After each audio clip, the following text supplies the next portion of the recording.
When the atheist, Professor Lionel Carver, openly mocked God right in front of Barron Trump, he figured it'd be an easy knockout punch. But instead, he was the one who got slammed flat on the floor. This all went down at a high-stakes scientific conference in Seattle on a rain-drenched April day in 2025. The event gathered the sharpest young minds in America, a cerebral boxing ring where professors love to flex their superior intellects and progressive ideals. Barron Trump was there, having earned his spot with standout academic chops, though a few loudmouths whispered that the Trump name was the real key that got him through the door. Professor Lionel Carver was a rock star in academic circles, famed for a mind as sharp as a razor and a tongue even sharper. He'd crowned himself a knight of modern thought, turning traditional beliefs, especially Christianity, into punching bags for his smug lectures. His talks weren't just lessons, they were theater, with faith as the punchline and God as the prop for his grandstanding. That morning, the massive auditorium at Seattle's convention center hummed with the sound of footsteps and eager whispers. The damp air from the downpour outside seeped in, mixing with the crowd's buzz of anticipation. Everyone knew Carver's reputation. His lectures were like duels, and today they were waiting to see who he'd knock out cold. Carver kicked off his performance with his usual swagger, striding across the platform like a panther sizing up its prey, eyes glinting with self-satisfaction. Today's topic was freeing yourself from outdated illusions to embrace the age of reason. He scanned the crowd, his gaze flickering over Barron, a faint, scornful smirk tugging at his lips, as if he'd already picked his target. No one could have guessed that today, this panther was about to get taken down by his own quarry. "Folks," Carver began, his voice rising and falling like a stage actor's, arms crossed with unshakable confidence. "Let's face the facts head-on. Science has proven it. The smarter you are, the less you cling to those airy fairy tales of the divine." He flicked on a screen showing a graph with a steep downward curve, then shot a pointed glance at Barron, his mocking smile sharpening. "Check this out. Religious belief takes a nosedive as IQ and education climb. Pretty wild, huh? But I reckon some folks in this room are still shackled by family traditions, too stubborn to open their eyes to reason's light." From a corner of the room, Professor Elena Voss, a colleague of Carver's, watched, with her brows knitted tight. She was used to his aggression, but this time she sensed a different vibe in the air. Carver was playing with fire, and he didn't even know it. "The best part," Carver went on, his voice now dripping with pride, "is that right here we've got America's brightest young minds, trailblazers, world changers. And yet, I'd bet a few of you are still clutching onto prehistoric beliefs, like your brains are stuck back in the 14th century." Barron sat there, still as a statue, only the slightest clench of his jaw betraying anything, a tiny tell most folks didn't catch. Unlike the other students, who either chuckled awkwardly or stared down at their desks, he locked eyes with Carver with an icy calm. That seemed to fire Carver up even more. "Come on, enlighten me," he challenged, yanking off his glasses and leaning forward over the podium like he was ready to swallow his opponent whole. "How smart can someone be if they're still buying into the bearded old man on a cloud in 2025? When science has cracked the universe wide open, what do they need fairy tales for to lull themselves to sleep every night?" His stare bore into Barron, as if daring him to shrink under the weight of 100 watching eyes. The tension was so thick you could hear the rain smacking the windows outside. The crowd held its breath, waiting to see how Barron, the guy some dismissed as a privileged kid riding his family's coattails, would fire back. But nobody, not even Carver, saw the counterpunch coming. "Professor," Barron's voice cut through the strain like a razor, calm but packing a wallop, "I'd be happy to help you get a clearer picture on intelligence and faith." Carver let out a dry, theatrical laugh, throwing his arms wide like he was welcoming a challenger. Oh, fantastic. Barron Trump's here to school me, huh? Go ahead. Show us how your God squares up with relativity, or AI breaking the superintelligence barrier. Barron stood, tall and unruffled, his gaze never wavering from Carver for a second. First off, he said, his tone steady but sharpening by the word, I find it hilarious that someone who calls himself a debate master would rather sling sarcasm than have a real conversation. But since you brought up intelligence, a murmur rippled through the crowd, and Carver froze, that smirk on his face stiffening for a split second. This wasn't the shaky comeback he'd been banking on. Keep going, kid, Carver growled, trying to claw back control. Don't bore me with Sunday school platitudes. I've been studying human cognition for 35 years. You think you're smarter than me or something? I'm not saying I'm smarter, Barron shot back, his voice now rolling like waves crashing against rock. But I'm saying you're dead wrong. You brag about evidence, but you pretend not to see the long list of geniuses who've balanced reason and faith. Galileo, Heisenberg, people alive today. What do you call that? Backward thinking? Carver smirked, but a flicker of doubt danced in his eyes. You talking about miracles now, Trump? What's your next move, huh? Professor Lionel Carver roared, his voice hissing through clenched teeth, clawing to regain control after Barron Trump's blindsiding strike. Carver's attempt at mockery shattered like glass hitting a concrete floor. The students in the Seattle auditorium now had their eyes glued to Barron, hooked by his steely calm. Real interesting, Barron said, standing taller, his shoulders squaring like a fighter primed to land the knockout blow. You sneer at faith, but you worship something just as religious, your bloated ego. You've built a whole doctrine around the idea that anyone who dares think differently from you must be slow in the head. The auditorium sank into a hush, as if the air had been sucked out through the rain-proofed windows. Professor Elena Voss, perched in the observer's row, leaned forward, eyes widening as she watched Carver's face, now flaming red like a fire doused with gasoline. He hadn't seen Barron flipping the script with that lethal composure coming. Fine.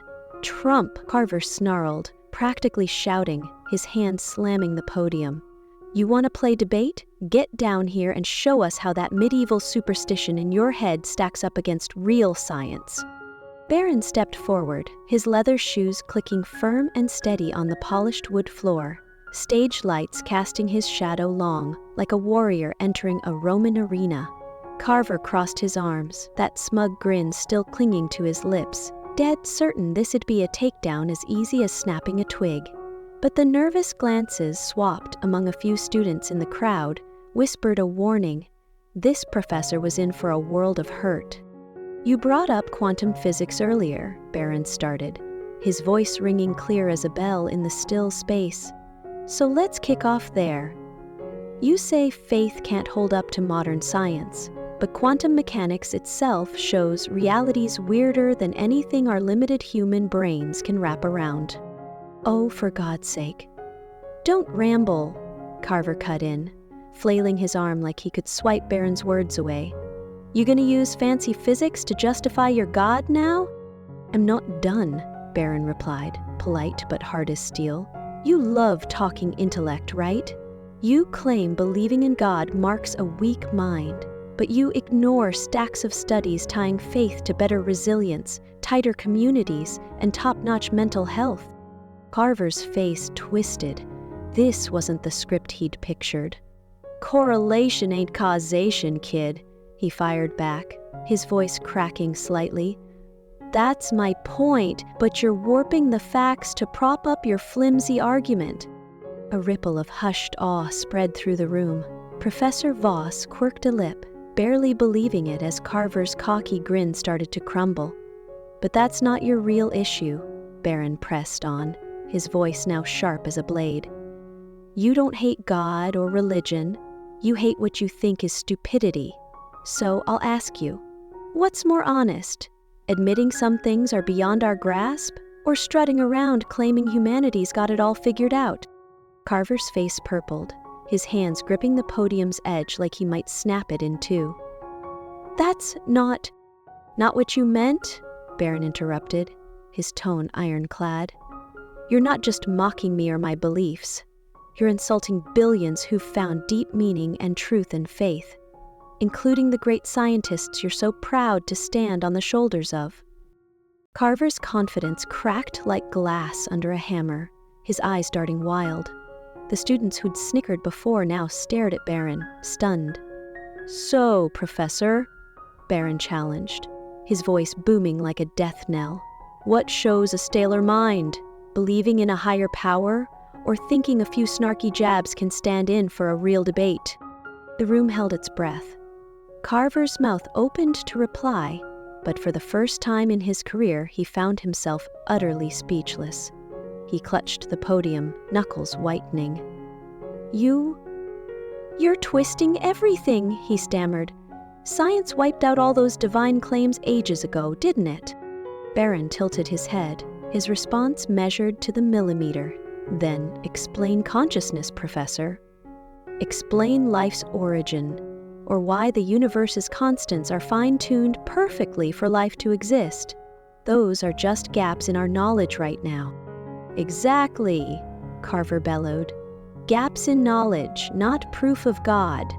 "Precisely," Barron cut in, his voice cold as ice. "But you're so sure nothing sacred could fit in those gaps. Isn't that arrogance its own kind of blind faith?" The auditorium erupted in a stunned silence. A few students who'd mocked Barron earlier now nodded, swept up in his razor-sharp reasoning. "But let's get to your real point," Barron went on. "You say faith is a crutch for the weak-minded, but here you are, using your academic clout to bully anyone who disagrees. So which one's the real insecurity?" Carver's face burned red as a furnace. "Listen here, you," he growled, but Barron broke in, voice steady yet still respectful. "You preach free thinking, but you scoff at anyone bold enough to think outside your box. You brag about superior intellect while flashing narrow-minded intolerance." The tension in the room was thick as fog. Professor Voss shifted restlessly in her seat, watching Carver's proud empire collapse piece by piece. "So, here's my question." Barron paused, his gaze locked on Carver. "If believing in God signals weakness, why are you so damn scared of it?" Carver's mouth opened, then shut, not a sound escaping. The suffocating silence draped the room as Barron readied his final blow, a blow that'd make Carver wish he'd never started this fight. "I'll tell you why you're scared," Barron said, his voice echoing through the hushed auditorium. "Because deep down, you know your whole worldview's built on a joke." What joke?" "You worship reason and evidence, but you've got the gall to flat-out claim God can't exist? Any scientist worth their salt knows you can't prove a negative, so your certainty? It's not scientific, it's bias." Carver's face paled. The students stopped scribbling, just staring.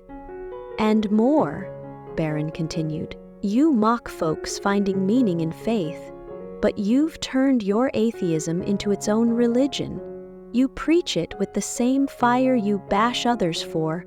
Only difference is, you swapped God for yourself." A few students nodded hard, even the ones who'd backed Carver now hooked on how Barron tore his arguments to shreds. "But here's the contradiction, as clear as daylight," Barron Trump said, his voice low and steady but cutting like a blade, his eyes locking onto Professor Lionel Carver as if to pierce through the man's armor of arrogance. "You claim believing in God is a sign of a feeble mind, but here you are, tongue-tied by a student like me, with just a few basic questions. So what's the deal, Professor? Are people of faith really the dumb ones? Or are you just not sharp enough to take them on?" The auditorium in Seattle, on a dreary, rain-soaked afternoon in April 2025, sank into a heavy silence, as if all the oxygen had been sucked out of the vast space. Carver's mouth opened, then shut, not a sound escaping. like a fish flopping helplessly on the shore. For years, he'd built his career crushing students under the weight of his intellectual shadow. But now, in front of everyone, he looked like a man lost. "So the real question is," Barron went on, his voice rolling like distant thunder, "you say faith in God is absurd, but you blindly believe consciousness sprang from dead matter, that life just popped out of nothing, that the universe's order is some random fluke of chaos, all without any guiding will. Tell me, Professor, which takes more faith, a divine creator or the insane idea that nothing made everything?" Carver's eyes glazed over, his hands gripping the podium's edge like it was his last lifeline. But nothing could save him now. He'd just realized he'd made a fatal mistake daring to challenge Barron Trump.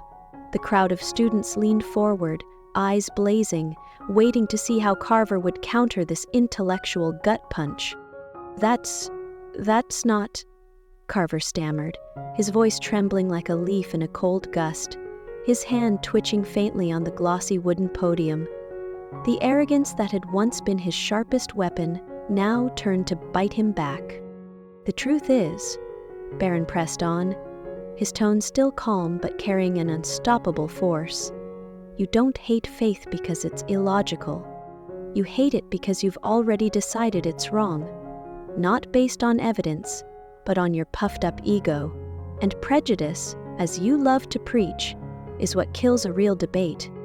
Right then, Professor Elena Voss shot up from the back row, her voice cutting through like a lifeboat tossed into a storm. "I think we should get back to the schedule," she said, straining to sound composed.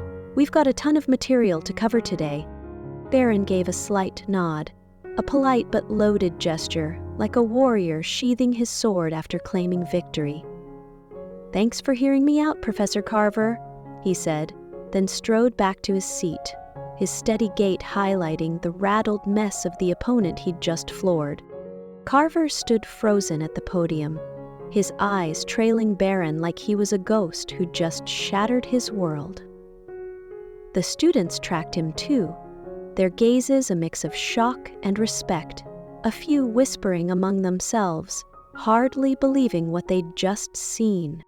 Carver tried to push through his lecture, but his voice came out off-key, frail like wind whistling through a cracked window. His hands shook as he fumbled with his papers, his eyes sneaking glances at Barron, like he feared the kid might stand up again and finish him off for good. For the next 30 minutes he muttered through his slides, but no one gave a damn anymore. The confidence that once boomed in his voice was gone, replaced by doubt gnawing at every word he spat out. The students, who'd once hung on his every syllable, now stole looks at Barron, sitting there, coolly jotting notes with a face that didn't flinch. Carver caught that scene and jerked his head away, fast, like Barron's gaze was a flame scorching what little pride he had left. Professor Voss from the room's corner watched with a face blending pity and knowing. She'd warned Carver not to get too vicious with people's beliefs, but he'd been too drunk on his own intellectual glow to listen. Carver's hands, once bold when pointing at the board, now trembled as he flipped slides. The lines he'd once belted out with swagger about rational thought in the modern age now echoed back like a taunt against him. A student raised a hand to ask about the material, and Carver flinched like he'd been zapped, bracing for another attack. The rest of the session dragged on, with halting explanations and awkward pauses. Nobody in that auditorium was thinking about the lecture anymore. They were all haunted by the moment Barron used razor-sharp smarts and rock-solid faith to smash a seasoned professor's ego to bits. When the final bell rang, the shuffle of students packing up mixed with excited murmurs. Little clusters formed instantly, buzzing with chatter. "Did you see that? I've never seen anyone stand up to him like that." The way Barron Trump kept his cool in the middle of that debate storm was nothing short of a damn miracle. Professor Lionel Carver, reeling from a brain-busting blow, barely had enough juice left to wrap up the session in Seattle on that dreary late April afternoon in 2025. His usual commanding closing line shrank to a hoarse mumble. "We'll pick this up next time." His hands trembled as he snatched up his papers, eyes glued to the floor, dodging every stare in the room. Near the exit, a knot of students, ones who'd guffawed at his anti-religion zingers before, now stood quiet, fumbling awkwardly as they watched Carver's once mighty figure shrivel behind the podium. The intellectual titan who'd ruled this hall for years now looked like nothing more than a guy stripped bare in front of the crowd. "No way!" one student hollered as Barron strolled toward the exit, his tall frame steady but free of any swagger. "That was insane," a few others nodded, scattered claps breaking out like they were trying to crack the thick air. Barron just tilted his head slightly, thanking them with grace, but brushing off any urge to gloat over the ego-crushing win he'd just scored on Carver. Professor Elena Voss eased up to her colleague, who stood petrified behind the podium.